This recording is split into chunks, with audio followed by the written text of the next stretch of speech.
And welcome to another edition of Magic Pod Squad. Dante Marchitelli, David Steele, and here with the newest member of the Orlando Magic, the first overall pick, Paolo Banchero out of Duke, joining the Orlando Magic. How does that feel? The first overall pick. Have you gotten used to the sound of that, Paolo? Man, it's a surreal thing to hear. Just you dream of stuff like that as a kid. So to officially, have that title and be a member of the Magic is crazy. I heard you say you kind of got a little bit of a heads up a few seconds before, but you couldn't really process it all. Yeah. But tell us about that day, leading up to it. Where did you think you were going? What are all the scenarios that goes through a draft prospect's head leading up to the draft? Yeah, no, just leading up to it, it was a little bit of nerves, because I honestly, didn't know where I was going. Reports and stuff were, saying where I was going, but, me and my agent, just from the information we were getting, it could have been anywhere. So just kind of was unsure and nervous a little bit, but excited, so leading up, I was just ready, I was anxious. I remember when all the players were backstage, for the introductions, when we all walk out with our parents, I had like super butterflies, like I was about to play a game. So just having that feeling, and then going number one, to the Magic was great. It was interesting. You heard him say, and we were able to talk to you last night on our draft show. Yes, sir. But you don't cry tears of joy. Exactly. That hadn't happened, but Never. you were overcome, weren't you? Yeah. No, it just hit me. Tears started flowing. I didn't stop. I wasn't sobbing, but no, it definitely hit me, and I was crying. So. Yeah, man, I'll never forget that. It's a great moment for you, and it's a great moment for your family. Mm-hmm. And your mom and dad, very important in your life, as we know. We've heard you talk about that. Your dad, a football player at Washington. Your mom, a great women's basketball player. The impact that they've had on you and how much this means to your family right now.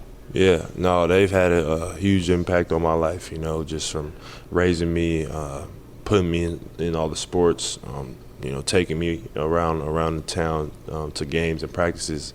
They made a lot of sacrifices, growing up. So, to see it pay off in that fashion for them and not just myself, it made me happy, just because, they get to feel like, just a sense of accomplishment, that I got to the NBA and went number one overall, which is crazy. But they know and I know that, there's a lot more work to do, and it's the start of a new journey. They understand athletics. Your dad, a football player, he understands competition. He's been a big motivating factor for you. Your mom, though, she taught you a lot about the game of basketball. She was your basketball instructor. How important was it to get that influence from your mom? The women's game is different than the men's game, more fundamentally sound, the back cutting, the passing. Was that a factor in your development as an all-around basketball player? Definitely.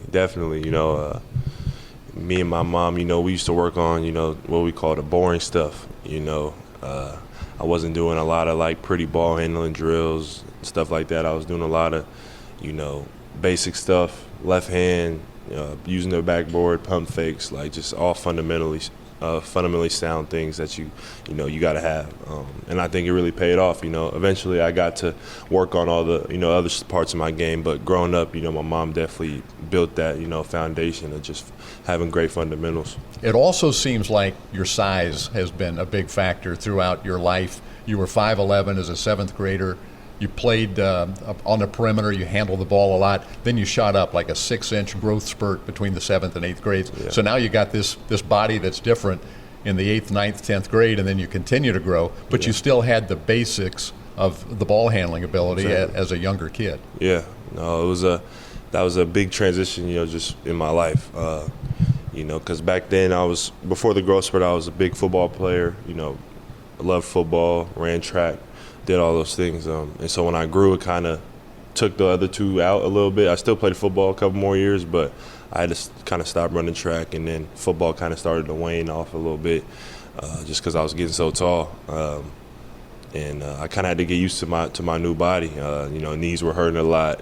Kind of had to learn how to move around again. If you stayed with football, we were kind of wondering that last night because you were a quarterback, right? And you won a state title. You were part of that team. Would you have stayed quarterback? Your dad was a tight end. Would you have moved positions? Let's say you loved football. What Is would there you such say? thing as a 6'10" quarterback? Exactly. Well, No, I don't think you would there have been is. the first if you stayed with it. I don't think there is a such thing as that. And I There's didn't want to a be the first. 6'7" shortstop right now for the Pittsburgh Pirates, so Yeah, that's right. you know There you maybe a 6'10" Yeah. quarterback is coming down the pike. No, I definitely would have stayed playing quarterback. You know, I played that my whole life. You know, I trained for it growing up. So, you know, yeah, that would have probably definitely been my position. And from what I understand, so me being my last name Marchitelli and your dad Banchero, right, Italian as well. So I love that right out of the gates. What impact did he have on you? And from what I understand, you're a dual citizen. Will you try to play, you know, for Team Italy? Yeah, you know, I'm a definitely, you know, look into it and try. You know, I've been in contact with them over the years, here and there. And we've built a good relationship.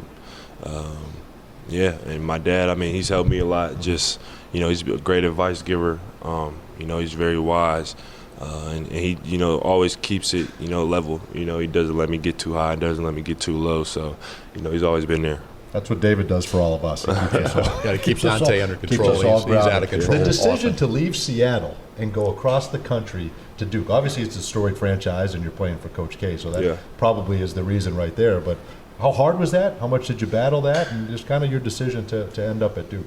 Yeah, it was definitely a hard decision. You know, that was one of the harder decisions picking a college. But you know, I wasn't afraid to leave and be far from home. It was my first time, but I was, you know, excited, you know, to do it and start that new journey in Durham, and it definitely lived up to everything. You know, I'm forever grateful that I was able to go to Duke and, you know, be a student there and, you know, be a part of the brotherhood. You were part of a special team there, Coach K's last year. There was some pressure involved. All the eyeballs were on that Duke team. You had great talent, 5 players drafted in the draft, you, of course, number 1. But talk about the experience of being a part of Coach K's last year. Yeah, no, it was a great experience, you know, probably, you know, the best, most fun, you know, year of basketball I've had, just on and off the court, you know, with my teammates and coaches. You know, playing for Coach K is a great thing in itself, but, you know, his last year was just even more special.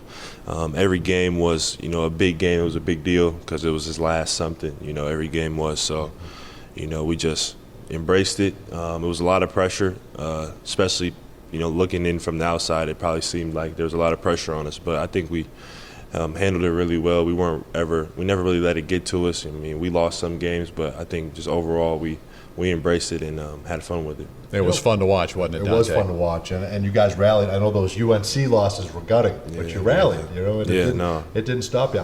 We are always impressed. Biggest games of your career, most pressure, biggest stage. You played the best basketball of your career, right? So you rose to the occasion. Take us through that, the tournament, getting all the way to the Final Four, and what came together that allowed you to play your best on the biggest stage? Yeah, I mean, I just think that's how I am, you know. I just never been the type to run away from the lights. I mean, just even, you know, the first game of the year against Kentucky, you know, I had a great game. You know, Gonzaga, you know, minus the cramping, obviously, I had a great game. Just like, you know, the biggest games, you know, I think that's when I play best. Along with the other games too, but, you know, something about, you know, those big ones that just, you know, get me up and, you know, just really, you know, hype me up.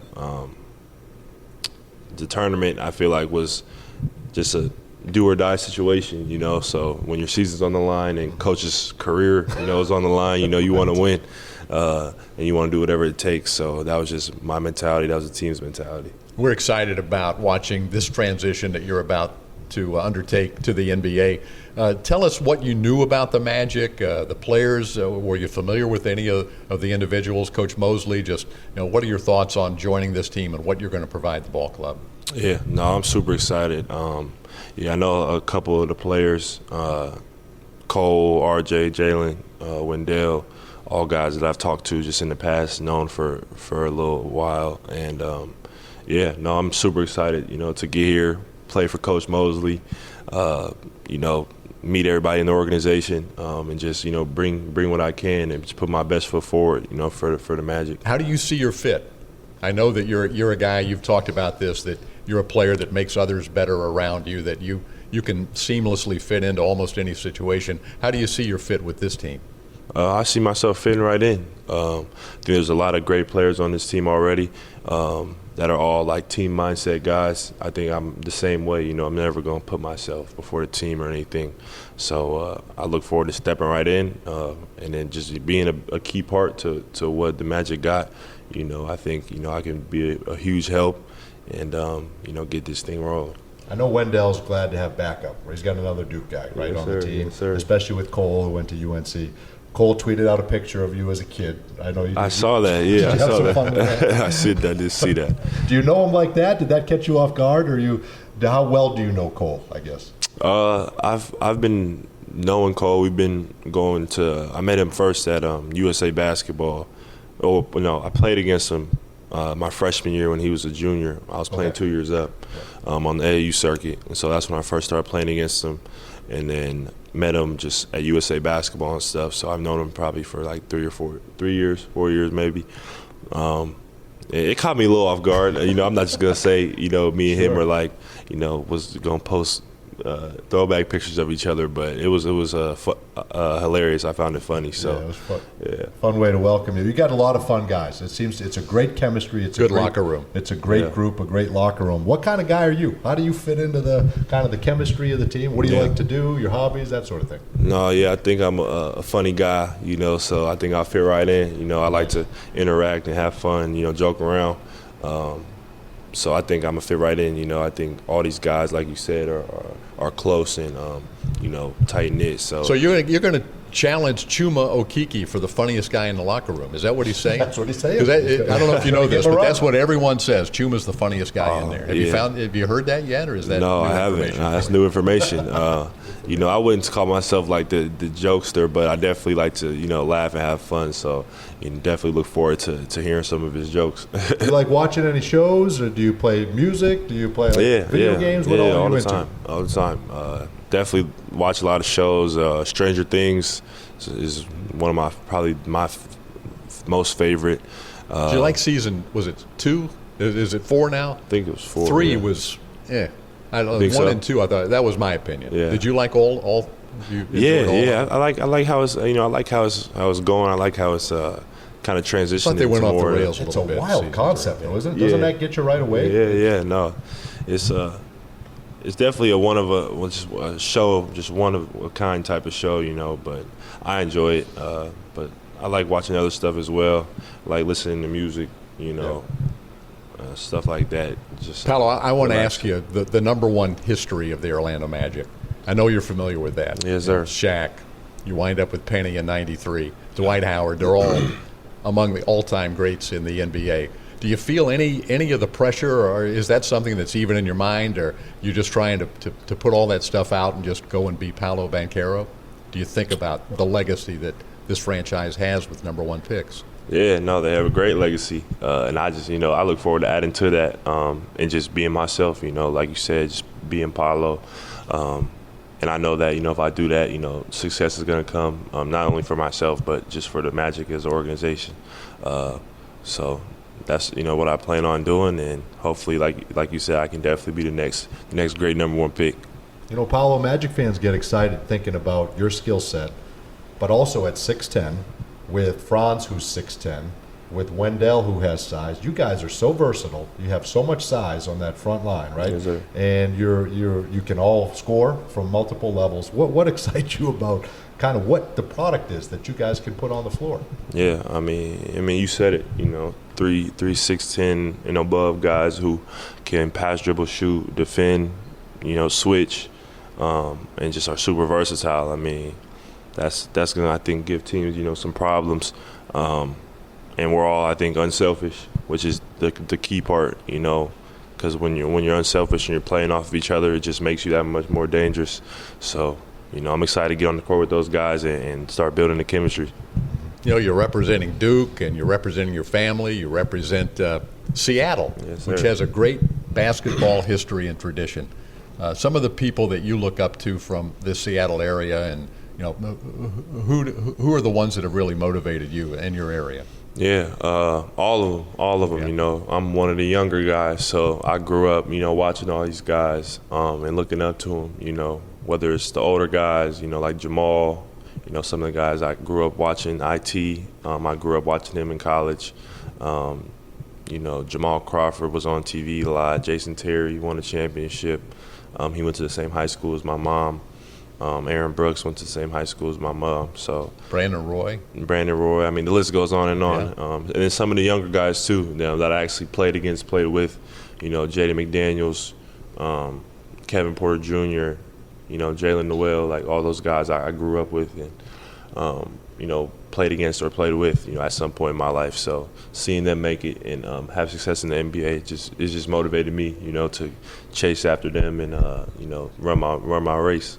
We're going to let you go here in a second, but is any part of this surreal? Are you a kind of guy that reflects at all? The last time you walked off the floor at Cameron Indoor Arena, you walk off the set at Good Morning America, like the things you've gotten to do. It's got to be almost like dreamlike right now. No. Representing for Team sure. USA, like all the places you've been. Do you think back on the places you've been, the things you've done in your young life? Yeah, I always try and, you know, take a moment, you know, whether it's in a car or when I'm, you know, just laying down relaxing and try and take it all in. You know, I haven't got that chance yet, you know, since I got picked, but I definitely, you know, I'm looking forward to that. Like you said, it's been, you know, just a dream come true, all this stuff.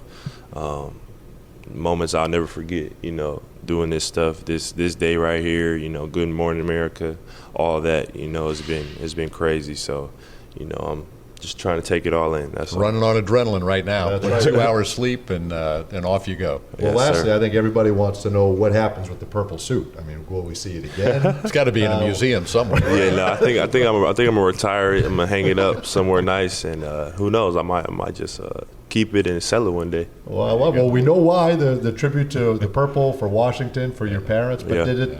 did you love the feedback you got? I mean, you got a lot of great feedback. Yeah. Was it what you thought? Yeah, well, yeah, that was the thing. I wasn't sure, you know. Well, I got initial feedback from, you know, my close friends and stuff, you know, before the draft, but I wasn't sure how everyone else was gonna, you know, take it. But I liked it, so. Has the number one pick ever had the number one suit? Has that ever happened? That's a great question. I don't know. You hit the home run in both That's what I was areas? going for. I was like, you know what? No matter where I get drafted, I want to have the number one suit. So that was my plan all along, and I think it worked out. Oh, it certainly did. yeah, no David's doubt. got the same thing in green. Yeah, I've got which it was really in cool. green. It's a little tacky, but Well, thanks, Paolo. We purple looks appreciate better. it. It's a pleasure for us to meet you, and we can't wait to have you here, get used to this city, get on the floor. And I know fans can't wait to see you, and we're excited for Man, this I year. can't Paolo. wait. I can't wait. Thank you, guys. congratulations. All right. Thank you. That'll do it for this edition of Magic Pod Squad.